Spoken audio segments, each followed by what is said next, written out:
पे क्या सबसे बड़ा मुद्दा है? किन मुद्दे को लेके आप लोगों के सामने जाएँगे? हालाँकि हमने देखा पिछली बार बीजेपी सरकार थी। किन मुद्दों को लेकर आप लोगों के सामने क्या मेन एजेंडा क्या है? क्या समस्या है? यहाँ की बहुत सारी समस्या है। एक तो गन्ने का रेट का समस्या है। या वैसे तो सबसे ज्यादा रेट यही मिलता है, हुँ, लेकिन कुछ बकाया बचा हुआ है। हुँ, उन्होंने वादा किया था देने का, लेकिन अभी दिया नहीं है। हुँ, वो समस्या है। बिजली की समस्या है, दिन में बिजली नहीं मिलती किसानों को। हुँ, किसान चाहते कि दिन में बिजली मिले। हुँ, इसके साथ बिजली का जो रेट है उसकी समस्या है। हुँ, अ, दूध की समस्या है, दूध का रेट का समस्या है। हुँ, और बाकी छोटे मोटे किसानों की जो समस्या है हुँ, वो लेकर हम हमेशा यहाँ आंदोलन करते रहते हैं। हुँ, और यहाँ के जो किसान है ज्यादा से ज्यादा मार्जिनल किसान है, हुँ, और उनमें बहुत सारी एकजुटता है। हुँ, और वो वही तय करते हैं कि हाँ कौन किसको जिताना है और किसको हराना है। हुँ। हालाँकि कांग्रेस महाविकास अघाड़ी की बात करें, महाविकास अघाड़ी का एक समय आप भी हिस्सा थे हालाँकि, हम्म। लेकिन जब चुनाव हो रहे थे, जब मीटिंगें हो रही थी सीट्स को लेके, आप उसके हिस्सा नहीं। क्या वजह थी जब और क्या उद्धव ठाकरे से क्या हाँ, शिकवा जब थी? महाविकास आघाड़ी बनी थी तब स्वाभिमानी उसमें थी, मैं भी उसमें हुँ, अहम भूमिका निभा चुका हूँ, क्योंकि उद्धव जी ठाकरे जी का जब नेता चयन हुआ हुँ, तो उसका सूचक मैं था जी, और अनुमोदक भुजबल थे। हुँ, इतनी नजदीक मैं महाविकास आघाड़ी की था। हुँ, लेकिन जब ये सत्ता में आ गई हुँ, तो पहली बार इन्होंने हमें जो एफआरपी मिलती है गन्ने की, हुँ, हुँ, वो इन्होंने 3 किस्तें में बांट दी, जी, जिसको हमारा कड़ा विरोध था। हुँ, दूसरी बात, जो 2013 का लैंड एक्विजिशन बिल है, हुँ, हाँ, उसमें इन्होंने अमेंडमेंट लाया हाँ, और किसानों की जो जमीन है हुँ, उसके मुफ्त में लूटने की एक साजिश रची। हुँ, आज यहाँ महाराष्ट्र में जो शक्तिपीठ नाम का एक नया रोड जा रहा है, हुँ, उसको 27,000 एकड़ हुँ, जमीन किसानों की जानी है, उसमें बहुत सारी लूट होने वाली है। हुँ, इसलिए हमने महाविकास आघाड़ी के साथ जितने भी जो संबंध थे हम तोड़ दिया, हुँ, और हमने ऐलान किया कि अब हम ना महाविकास आघाड़ी के साथ काम करेंगे, हुँ, ना बीजेपी अलायंस के साथ काम करेंगे।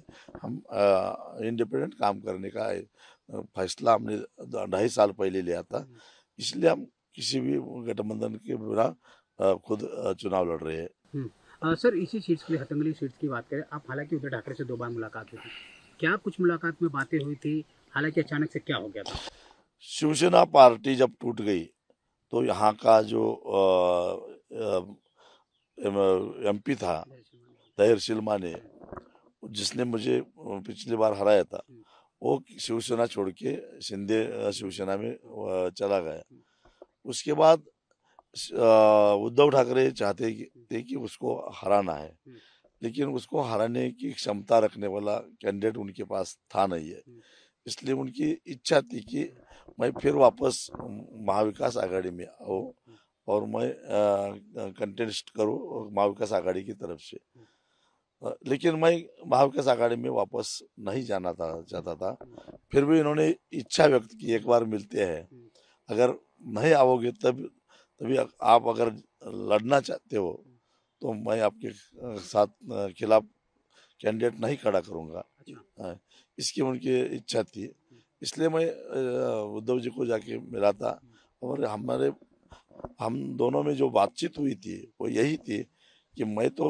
महाविकास आघाड़ी नहीं ज्वाइन करूंगा, लेकिन अगर एंटी बीजेपी वोट शेयरिंग टालना है हुँ, तो महाविकास आघाड़ी को यहाँ कैंडिडेट खड़ा नहीं करना चाहिए। बिल्कुल, आपको समर्थन करना चाहिए। हाँ, समर्थन करना चाहिए। हुँ, उन्होंने माना। हुँ, और लेकिन जब उनकी लिस्ट डिक्लेयर हो गई कैंडिडेट की, हुँ, तो उससे पहले दिन उन्होंने फोन किया और कहा कि अगर आपको हमारा समर्थन चाहिए तो हमारा सिंबल लेना चाहिए। मतलब उनके चिन्ह से। हाँ, उनके चिन्ह से लड़ना पड़ेगा। हुँ, मैंने कहा कि ये नहीं हो सकता। हुँ, पिछले 34 साल से मैं इस किसान मूवमेंट में हूँ। हुँ, मैं जिंदगी में भी किसी भी पार्टी का ज्वाइन कभी किया नहीं है। हुँ, चुनाव लड़ने के लिए एक पार्टी की आवश्यकता होती है, इसलिए बिल्कुल, मैंने स्वाभिमानी पार्टी बनाई बिल्कुल, है। हाँ, और आज केवल सिंबल के लिए शिवसेना ज्वाइन करूंगा हुँ, तो मेरा जो किसान संगठन है हुँ, उसका क्या करूंगा। जी, जी, और जो किसान है मेरे ऊपर भरोसा रखते हैं, लाखों किसान है महाराष्ट्र हुँ, के, हुँ, वो बेसहारा हो जाएंगे। हुँ, उनको कहाँ छोड़ो, वो तो सब शिवसेना ज्वाइन नहीं करेंगे। इसलिए मैं ये हरगिज नहीं होगी। और मेरा ये जो संगठन है वो सिर्फ और सिर्फ किसानों के लिए काम करती है, और शिवसेना तो सब राजनीति करती है, इसलिए वो पॉसिबल नहीं है। मैं आपके पार्टी में नहीं आऊँगा, पार्टी नहीं ज्वाइन करूँगा। अगर देना है तो समर्थन दे दीजिए, नहीं तो मैं अकेला लड़ूंगा, मुझे कोई फर्क नहीं पड़ता। समर्थन नहीं दिया था। हाँ, उन्होंने समर्थन नहीं दिया। उसके पीछे और एक राजनीति हो गई, महाविकास आघाड़ी और बीजेपी के समर्थन वाली महायुति, इन दोनों गुट में चीनी लॉबी के लोग बहुत सारे हैं, और उन दोनों ने मिलकर एक तीसरी शक्ति बन गई। उन्होंने ये तय किया, चाहे तुम्हारा कैंडिडेट जीतने दो या हमारा, लेकिन राजू शेट्टी को हराना है यहाँ। इसलिए उन्होंने सब मिलके साजिश करके एक शुगर मिल वाले को खड़ा कर दिया, और सब ने उनको समर्थन दिया है, और उसके खिलाफ मेरी अब लड़ाई चालू है। सर आपकी लड़ाई किससे है? क्योंकि शिवसेना वर्सेस शिवसेना, वहाँ पे भी सत्यजीत पाटिल की बात पे धैर्यशील माने जो यहाँ पे ऑलरेडी संसद थे बीजेपी की तरफ से, शिवसेना की तरफ से। पैसा तो दोनों के पास भी है। आपकी लड़ाई किससे है? मेरी लड़ाई वैसे तो धैर्यशील माने जो यहाँ का अभी क्या एमपी है उसके साथ है, और वो पार्टी वो पीछे पीछे हो चुका है। क्या उम्मीद है सर, कितनी सीटें से, क्योंकि कितना मतदान आपको मिला? क्योंकि हमने देखा जिस प्रकार से यहाँ पे योगी आदित्यनाथ हो, बड़े बड़े बीजेपी के चेहरे आ रहे हैं, उनकी सभा को आप किस तरह देख रहे हैं? क्या जिस तरह से एक भीड़ आ रही है देखिए, यहाँ प्रधानमंत्री आके गए, इसके बाद कुछ और केंद्रीय मंत्री आएंगे, मैंने सुना। आज योगी आदित्यनाथ, हाँ, आज योगी आदित्यनाथ है, कल गडकरी जी आएंगे। महाराष्ट्र के मुख्यमंत्री तो यहीं रहते हैं, दोनों मुख्यमंत्री यहीं आ रहे हैं। शरद पवार आ रहे हैं, उद्धव ठाकरे आ रहे हैं, आदित्य ठाकरे आके चले गए। ये सारे लोग सिर्फ और सिर्फ मुझे हराने के लिए आ रहे हैं, लेकिन मैं दावे के साथ कहता हूँ 4 जून को मैं ही जीतूंगा। सर जो दावा किया जा रहा था मोदी द्वारा, हालांकि आप भी देख रहे हैं कि मोदी लहर बरकरार, क्या आपको कहीं पे भी मोदी यहाँ आपको कहीं मोदी लहर नहीं दिखेगी, यहाँ कुछ मोदी लहर नहीं, कुछ नहीं।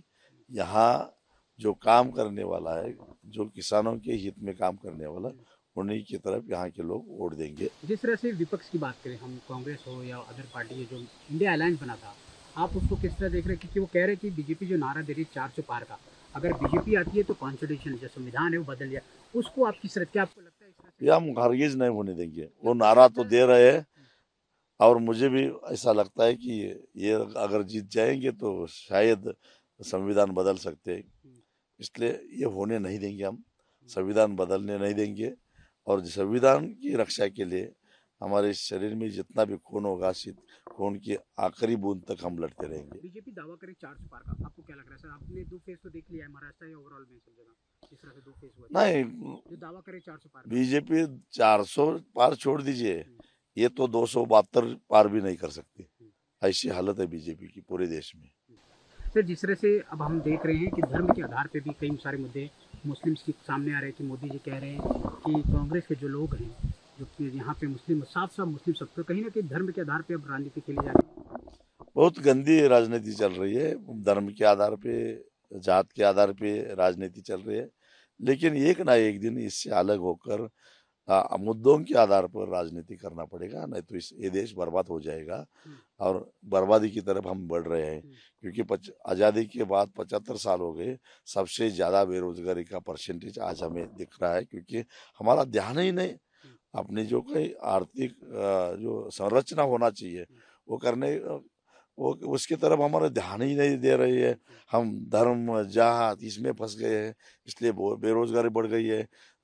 माइक्रो स्मॉल और मीडियम इंडस्ट्री जो है वो थम हो गई है, वो सिक यूनिट बढ़ने लगे हैं, इसलिए उनमें जो बैंकों का कर्जा है वो कर्जा सील हो चुका है, और इस तरह से अर्थव्यवस्था खतरे में आ चुकी है। और पिछले 10 साल में इस देश में गरीबों की संख्या बढ़ गई है। 2014 को 25 करोड़ गरीब थे, अब आज 36 करोड़ हो गए, 11 करोड़ गरीब बढ़ गए। 2014 में 2.5 लाख मिलियनियर थे, आज वो 3.5 लाख हो गए। इसका मतलब गरीब और अमीर में का फासला बढ़ रहा है और ये अच्छा नहीं है। और हमारे प्रधानमंत्री कहते हैं कि हम 80 करोड़ लोगों को मुफ्त में राशन देते हैं। ये ये क्या है इसका मतलब? इस मतलब ये है कि इस देश में 80 करोड़ लोग गरीब रहते हैं और वो अनाज खरीद नहीं सकते। या ये सफलता है या विफलता है इस देश के प्रधानमंत्री की, देश की सरकार की विफलता है। इनको गर्व से ये कहना चाहिए कि पहले 80 करोड़ लोगों को राशन मिलता था मुफ्त में या सब्सिडी में, लेकिन अब हमने 40 करोड़ को दे दिया। इसका मतलब 40 करोड़ गरीबी रेखा के ऊपर हमने लाया। ये कहते तो गर्व से हम भी तालियां बजाते, लेकिन ये क्या शर्मनाक की बात है। ये 140 में से 80 करोड़ लोगों को अगर आपको अनाज देना पड़ता है तो ये देश किस तरह जा रहा है, कहाँ लेके जा रहे हैं ये लोग देश को। इसलिए ये जो आर्थिक नीतियां है वो गलत है और उसको उसकी पुनर्रचना करना चाहिए और ये विचार लेकर जनता के पास जाना चाहिए, ये मैं मानता हूँ।